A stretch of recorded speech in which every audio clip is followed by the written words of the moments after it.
natalicio, 250 años de su nacimiento y 200 de su fallecimiento. Bien. En el encuentro anterior yo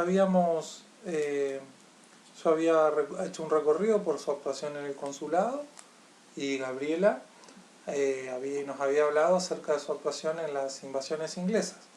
Vamos a retomar justamente desde la lectura de su autobiografía un diálogo que tiene con un oficial inglés de la segunda invasión inglesa, donde van a intercambiar ideas sobre la posible independencia del Río de la Plata.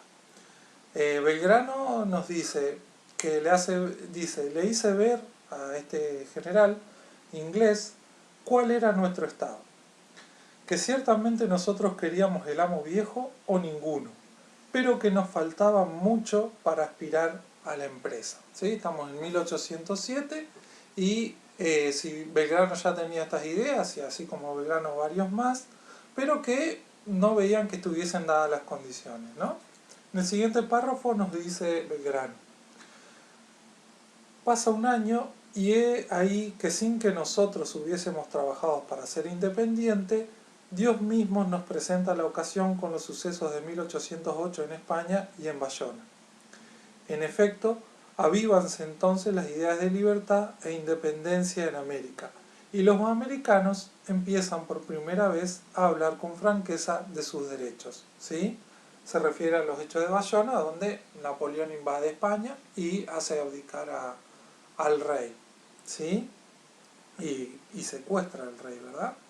Se forman las juntas en España en resistencia a esta situación, y esas juntas deciden que tienen poder sobre las colonias y envían autoridades a las colonias. Por supuesto va a haber resistencia a esta situación, y Belgrano también, siguiendo con la autobiografía, nos va a decir que él no estaba viendo que dentro de los americanos, dentro de Buenos Aires, se estuviese haciendo demasiado por resistirse a estas autoridades que él consideraba ilegítimas, y que entonces traté de buscar los auspicios de la infanta Carlota y de formar un partido a su favor, oponiéndome a los tiros de los déspotas que celebraban con el mayor anhelo para no perder sus mandos. ¿Sí? Se refiere a aquellos que querían resistir en sus puestos de mando, aunque su autoridad fuese ilegítima. Y entonces dice: solicité la venida de la infanta Carlota, y empezó a entablar una correspondencia en ese sentido. Para septiembre aproximadamente viene desde Brasil. A ver, ¿quién era la infanta Carlota? ¿Por qué vamos a hablar de Brasil?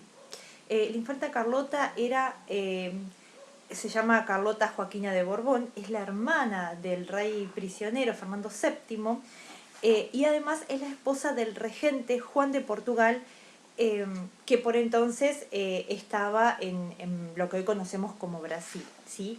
En ese momento ella tenía planeado, estaba entre sus planes, designar un regente para este territorio, lo que cayó bien a las expectativas de cambiar la categoría de colonia que se tenía por ese momento. Pero quien estaba designado como virrey en ese entonces, que es Liniers, le dice a Carlota, le contesta a su emisario que él había jurado su lealtad al rey y a la junta, por su intermedio de la junta, y que no podía entonces tomarla a ella como, como interventora, como otra soberana o algo por el estilo. En cierta manera, lo que ve Liniers en esta propuesta de Carlota es una pretensión de un avance de lo que es Brasil sobre este territorio, que en realidad siempre fue un deseo, ¿no? Poder avanzar sobre todo lo que hoy es la banda, lo que hoy es la República Oriental de Uruguay, lo que era para ellos la provincia cisplatina, y llegar hasta el entonces virreinato del Río de la Plata. Entonces Liniers le agradece sus intenciones, pero que no, que muchas gracias. Entonces Belgrano y otros que los voy a nombrar los voy a leer para no mentirles, Castelli, Belgrano, Castelli, Beruti, Vieites y Rodríguez Peña le escriben una carta en la que le dicen que ellos están de acuerdo con este nombramiento que ella quiere hacer de un regente, porque con ese regente ellos el virreinato, esta colonia perdería ese estatus de colonia y se elevaría a otra calidad, podría decirse. Entonces verían ahí un ascenso al poder, dicen, ¿no? De la cesantía a la calidad de colonia, sucedería la ilustración del país, se haría la educación, civilización y perfección de las costumbres, se daría energía a la industria y al comercio, algo por lo que bregaba tanto Belgrano, según vimos en lo que Gerardo nos contaba en el encuentro anterior. En cierta manera, lo que se iba a terminar serían esas diferenciaciones que se establecían entre los habitantes españoles, tanto en la colonia, como las diferencias que había entre las posibilidades que tenían los españoles en España y los criollos aquí en las tierras coloniales, ¿no? Entonces ellos veían con buenos ojos, y Belgrano va a ser uno de estos impulsores del partido carlotista, porque creían que mediante esta intervención de Carlota las cosas podían cambiar, ¿sí? Bien. Entonces las negociaciones para que Carlota asuma el poder, digamos, en el Virreinato del Río de la Plata no van a ser exitosas. Luego de esta idea, ¿no? Ya va a estar ya la noticia de que venía Cisneros. Ahí es cuando, digamos, el plan para que Carlota asumiera el poder se termina de desbaratar, y ahí surge otra idea, también inspirada por Belgrano y el grupo de los carlotistas, de instigar a Liniers a que convencerlo de que no aceptase a Cisneros como autoridad legítima. Se desarrollan una serie de acciones en ese sentido, que no son exitosas tampoco, y que obligan a que Belgrano tenga que salir de Buenos Aires, ¿sí? En ese momento encontramos esta expresión de Belgrano, ¿no? en su autobiografía. Cuán desgraciada vi entonces esta situación. Qué diferentes conceptos formé de mis paisanos. No es posible, dije, que estos hombres trabajen por la libertad del país. Y no hallando que quisieran reflexionar por un instante sobre el verdadero interés general, me separé de allí. Y acá aparece alguna reflexión que surge varias veces en su autobiografía, que Belgrano va a resaltar varias veces que su único objetivo va a ser el interés general, y que ese objetivo va a chocar en muchas oportunidades con los intereses particulares de quienes están en los puestos de mando, a veces acompañándolo, a veces no. Pero bien, es algo interesante para resaltar esta cuestión, ¿no? De que siempre van a surgir estos intereses particulares por sobre el interés general. Bien, él nos cuenta entonces que tuvo que pasar a la banda septentrional, dice, para ocuparme en mis trabajos literarios y hallar consuelo a esa aflicción que él tenía, ¿no? por este impedimento. Bien, el tiempo pasa, Cisneros asume el poder. Dice otra expresión interesante también de Belgrano, dice: mis amigos buscaban de entrar en relación de amistad con Cisneros.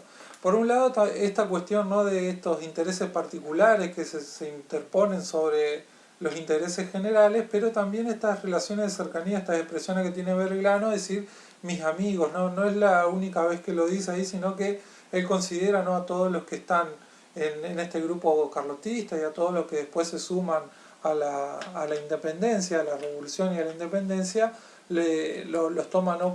como amigos, ¿no? Y bien, a Cisneros entonces lo convencen de editar un periódico en el que participa Belgrano, entonces puede retornar, dice, ¿no? Dice, habiéndole hecho entender a Cisneros ¿no? Que si había alguna junta en alguna casa, no era por una cuestión de revolución, ni de sedición, ni de sublevación, sino que estaban trabajando en este diario. Y él cuenta, ¿no? Dice, eh, el diario del Comercio, que se publica en 1810, antes de nuestra revolución, salieron mis papeles ahí, ¿no? Que no era otra cosa más que una acusación contra el gobierno español. Pero todo pasaba, y así creíamos ir abriendo los ojos a nuestros paisanos. Tanto fue que salió uno de mis papeles titulado Origen de la grandeza y decadencia de los imperios, en víspera de la revolución, que así contentó a los de nuestro partido como a Cisneros. Eso también nos da como una idea, ¿no? Sale un artículo que es de corte, digamos, revolucionario, pero ese artículo en el periodo lo contenta tanto a Cisneros como a quienes son revolucionarios, ¿no? Eso también nos da una idea de la situación que se vivía en el Río de la Plata, en Buenos Aires en este momento, de indecisión en el sentido de para dónde se va a inclinar la balanza, porque evidentemente el poder de Cisneros era muy endeble, ¿no? Y por fin dice, llega la noticia de la entrada de los franceses a Andalucía y la disolución de la Junta Central. Y con esa disolución de la Junta Central definitivamente el poder de Cisneros va a quedar en, en el total vacío, ¿no? Y es entonces, bueno, cuando se va a desatar lo que nosotros conocemos como la Semana de Mayo, ¿no? Donde se pide que se junte el cabildo, los vecinos de la ciudad, para poder decidir cuál iba a ser los pasos a seguir, las nuevas autoridades y demás, ¿no?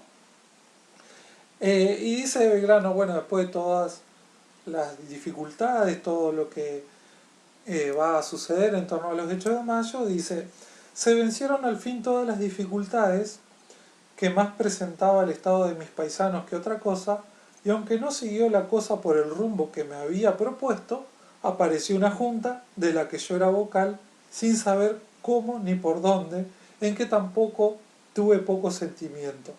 Era preciso corresponder a la confianza del pueblo, y todo me contraje al desempeño de esta obligación, asegurando, como aseguro a la faz del universo, que todas mis ideas cambiaron y ni una sola concedía a un objeto particular, por más que me interesase. Lo único que lo guiaba era el bien público, estaba en todos mis instantes a mi vista. Bien, entonces se encuentra el propio Belgrano esta expresión, ¿no? Que finalmente dice, surge esta junta y yo me encuentro como vocal, ¿no? Y parece ser que la actuación de ahí de Belgrano es medio como, hasta él mismo, ¿no? Muy humildemente se ubica ahí como de casualidad, pero sin embargo, vamos a ver, tuvo un protagonismo central en esa junta.